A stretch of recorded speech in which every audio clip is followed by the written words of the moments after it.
Hello dear student. तो कैसे हैं आप सभी। आशा करता हूं कि मस्त होंगे, स्वस्थ होंगे और अपनी अपनी परीक्षाओं की तैयारी में जोर शोर से लगे होंगे। तो चलिए आज आपका जो है ना वो है हिंदी इलेक्टिव का। किसका है? हिंदी इलेक्टिव का। हिंदी इलेक्टिव का है। ये हिंदी कोर का आपका पूरा कंप्लीट करा दिया गया है। लमसम 150 क्वेश्चन से अधिक करवाया गया है। इसमें भी आपको 100 क्वेश्चन करवा दिया जाएगा, जिसके तहत आपका एग्जाम में एक भी क्वेश्चन छूटने का कोई तो उम्मीद तो नहीं है, इतना आप मान के चलिए। तो चलिए आपका सबसे पहला क्वेश्चन है, विज्ञान वरदान अथवा अभिशाप विषय पर निबंध लिखने के लिए आप किस शैली का प्रयोग करेंगे। जब आप ये निबंध लिखिएगा वरदान अथवा अभिशाप विज्ञान, तो किस शैली का प्रयोग कीजिएगा। तो उसमें आप कौन सा शैली का प्रयोग कीजिएगा, तो विचारात्मक शैली का प्रयोग कीजिएगा। चलिए क्वेश्चन नंबर 2 देखिए, निबंध लेखन में निबंध लेखक के किस गुण को परखा जाता है। जब आप निबंध लिखते हैं तो निबंध जो लिखने वाला रहता है उसके किस गुण को परखा जाता है निबंध लेखन में, तो उसमें आपका ज्ञान एवं अनुभव वाले गुण को परखा जाता है। चलिए क्वेश्चन नंबर 3 देखिए, निम्नलिखित में से क्या कार्यालयी पत्र का एक विशेषता हो सकता है। निम्नलिखित में से कौन सा कार्यालयी पत्र का एक विशेषता हो सकता है। कार्यालयी पत्र कौन होता है, जैसे हम किसी कार्यालय में जो लिखते हैं वो होता है। तो इसका विशेषता क्या होगा, संक्षिप्तता। संक्षिप्तता मतलब होता है कि शॉर्ट में लिखना, एकदम शॉर्ट में लिखना। अब देखिए जो बड़े बड़े लोग होते हैं उनके पास समय होता नहीं है, तो आप जितना पत्र शॉर्ट में लिखिएगा उनको उतना ज़्यादा समझ में आएगा। रिपोर्ट में दी गई जानकारी का स्वरूप कैसा होना चाहिए। जो हम लोग रिपोर्ट राइटिंग करते हैं, रिपोर्ट लिखते हैं, उसमें दी गई जानकारी का स्वरूप कैसा होना चाहिए, तो तथ्यात्मक होना चाहिए। चलिए क्वेश्चन नंबर 5 देखिए, किसी बैठक के लिए प्रस्तावित कार्यों की क्रमबद्ध सूची क्या कहलाती है। जब कोई बैठक बैठती है तो उसमें प्रस्तावित जो कार्य होते हैं उसका क्रमबद्ध सूची को क्या कहा जाता है, तो उसको कार्य सूची कहा जाता है। चलिए क्वेश्चन नंबर 6 देखिए, प्रत्यक्ष संवाद के बजाय किसी तकनीकी या यांत्रिक माध्यम के द्वारा समाज के एक विशाल वर्ग से संवाद करना क्या कहलाता है। देखिए किसी प्रत्यक्ष संवाद मतलब होता है कि आमने सामने से बात करना है, उसके बजाय किसी तकनीकी या यांत्रिक माध्यम। तकनीकी मतलब तकनीकी किसी चीज के द्वारा, यांत्रिक माध्यम के द्वारा समाज के एक विशाल वर्ग से जब हम संवाद करते हैं तो उसे क्या कहा जाता है, तो उसको जनसंचार कहा जाता है। जनसंचार का माध्यम क्या क्या है, तो आपका है से रेडियो है, टीवी है, ये सब क्या है, जनसंचार का माध्यम है। चलिए क्वेश्चन नंबर 7 देखिए, कि समाचार सामग्री की अशुद्धियों को दूर करके पठनीय एवं प्रकाशन योग्य बनाना कहलाता है। जब हम समाचार कोई भी लिखता है तो उसको है सो उसमें जो भी अशुद्धियां रहती है, जो गलत रहता है, उसको दूर करके पढ़ने लायक और प्रकाशन करने लायक कौन बनाता है, तो उसको संपादक बनाता है। कौन बनाता है, संपादक बनाता है, जो संपादन करता है। चलिए क्वेश्चन नंबर 8 देखिए, सूचनाओं का संकलन एवं संपादन कर पाठकों तक पहुंचाना क्या कहलाता है। तो इसका आंसर क्या होगा, आपका इसका आंसर होगा पत्रकारिता कहलाता है। चलिए क्वेश्चन नंबर 9 है, जनसंचार का सबसे नवीन एवं लोकप्रिय माध्यम क्या है। सबसे नवीन मतलब होता है न्यू, अभी जो आधुनिक में चल रहा है उसमें सबसे नवीन लोकप्रिय माध्यम क्या है, तो इंटरनेट है। क्या है, इंटरनेट है। क्वेश्चन नंबर 10 देखिए, समाचार किस शैली में लिखी जाती है। तो समाचार आपका उल्टा पिरामिड शैली में लिखी जाती है। चलिए क्वेश्चन नंबर 11 देखिए, इंग्लैंड के लोग आगे क्यों बढ़ गए। अब बताइए इंग्लैंड के लोग आगे क्यों बढ़ गए। तो इंग्लैंड के लोग आगे इसलिए बढ़े कि काम करते हुए आगे की उन्नति के बारे में वो हमेशा सोचते रहते हैं। चलिए क्वेश्चन नंबर 12 देखिए, ईदगाह कहानी के मुख्य पात्र कौन है। ईदगाह जो कहानी है प्रेमचंद की, उसके मुख्य पात्र कौन है, तो ये छोटा सा बच्चा हामिद है। दोपहर का भोजन किसकी रचना है। आप सभी को पता है दोपहर का भोजन किसकी रचना है, तो अमरकांत की रचना है। किसकी रचना है, अमरकांत की रचना है।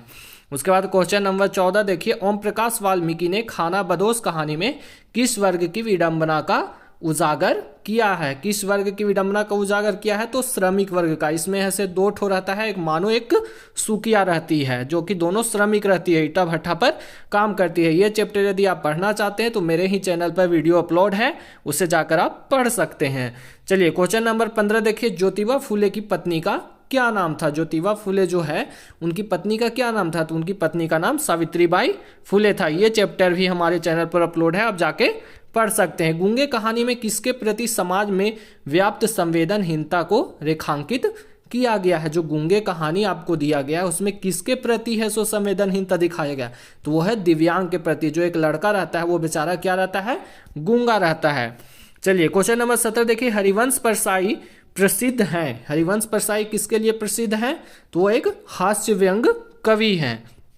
चलिए क्वेश्चन नंबर 18 देखिए, कि प्रेमचंद की सभी कहानियां किस पुस्तक में संग्रहित की गई है, किस पुस्तक में, तो मानसरोवर पुस्तक में संग्रहित की गई है। क्वेश्चन नंबर 19 है, अंडे के छिलके खाली स्थान मोहन राकेश द्वारा लिखित एक प्रसिद्ध क्या है। अंडे के छिलके जो है से मोहन राकेश द्वारा लिखित एक प्रसिद्ध क्या है, बताइए। तो ये एक उपन्यास है। क्या है, उपन्यास है। चलिए क्वेश्चन नंबर 20 देखिए। क्वेश्चन नंबर 20 जल्दी जल्दी देखते हैं। अंतराल भाग 1 में हुसैन की कहानी अपनी जवानी पाठ में हुसैन के जीवन के किस अवस्था की चर्चा की गई है। तो किस अवस्था की चर्चा की गई है, तो वह है आपका बचपन और युवा अवस्था की चर्चा की गई है।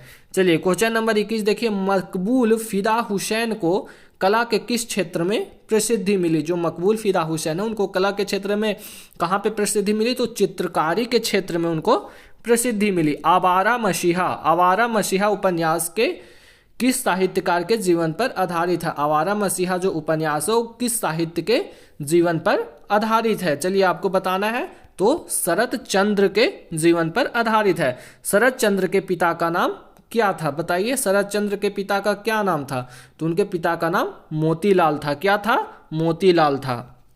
गूंगे कहानी में किसके प्रति समाज में व्याप्त संवेदनहीनता को रेखांकित किया। ये क्वेश्चन अभी आपने पढ़ा, तो ये दिव्यांग के प्रति संवेदनहीनता को रेखांकित किया गया। चलिए यहाँ पे एक पद दिया गया है, ये कृष्ण जी का पद है।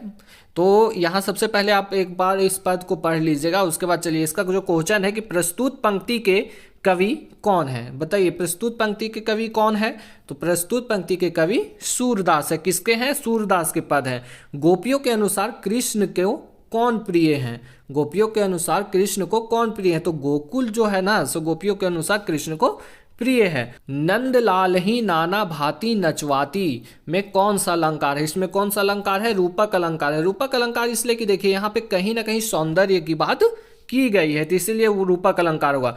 अरे इन दोहुन राह न पाई से दोहुन से कबीर का क्या आशय है। ये जो पद दिया गया इसमें दोहुन से कबीर का क्या आशय है, तो दोहुन से कबीर का आशय है हिंदू और मुसलमान दोनों धर्म के जो लोग हैं उसका आशय है।